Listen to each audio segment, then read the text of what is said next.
चंदनबाला और भगवान महावीर। वसुमती चंपा नगरी की राजकुमारी थी। अचानक हुए एक युद्ध में चंपा के राजा की मृत्यु हो गई और राजकुमारी बंधक बना ली गई। बाद में उन्हें कौशाम्बी नागर में धन्ना सेठ नाम के एक प्रसिद्ध व्यापारी ने खरीद लिया और उनका नाम चंदनबाला रख दिया। सेठ राजकुमारी को अपनी पुत्री की तरह मानता था, पर उसकी पत्नी मूला को डर था कि कहीं सेठ राजकुमारी के प्रेम में ना पड़ जाए।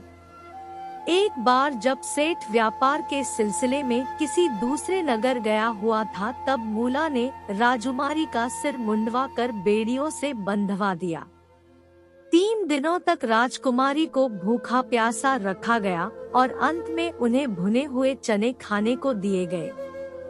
इधर महावीर कठोर तपस्या में लगे हुए थे और अपने 5 महीने के उपवास को तोड़ने के लिए घर घर जाकर भिक्षा मांग रहे थे।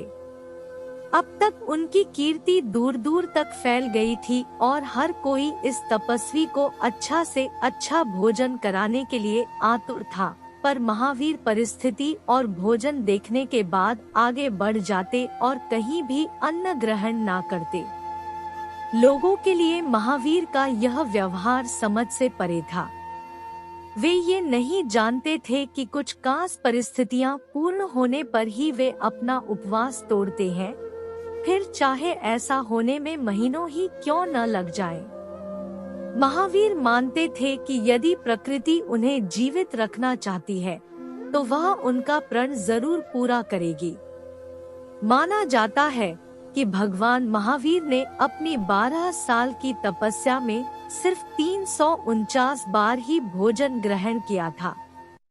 अपनी तपस्या के 11वें साल में महावीर कौशाम्बी में थे और उन्होंने प्रण किया था कि वे तभी अन्न ग्रहण करेंगे जब वह किसी राजकुमारी द्वारा दिया जाए, जिससे बाल मुंडे हुए हो, जो बंधनों में जकड़ी हुई हो, जिसकी आंखों में आंसू हो और वह खाने के लिए भुने हुए चने दे। ऐसी शर्त पूरा होना बहुत कठिन था और महावीर 5 महीने 25 दिनों तक कौशाम्बी में एक घर से दूसरे घर भटकते रहे। चंदनबाला को भी यह बात पता थी कि महावीर अपना उपवास तोड़ने के लिए घर घर भिक्षा मांग रहे हैं, और जैसे ही 3 दिनों की यातना के बाद उसे खाने के लिए चने दिए गए, उसके मन में यही विचार आया कि काश वह इसे उस तपस्वी को दान दे पाती और वह उसे स्वीकार कर लेते। वह ऐसा सोच ही रही थी कि महावीर सेठ के द्वार पर भिक्षा मांगते हुए पहुँचे। उन्हें देखते ही चंदनबाला प्रसन्न हो गई और स्वयं भूख से व्याकुल होने के बावजूद वह उन्हें खाने के लिए चने देने को आतुर हो गई। महावीर ने देखा कि इस बार खाने को लेकर उनकी सभी शर्तें पूरी हो रही हैं, सिवाय इसके कि चंदनबाला की आंखों में आंसू नहीं थे।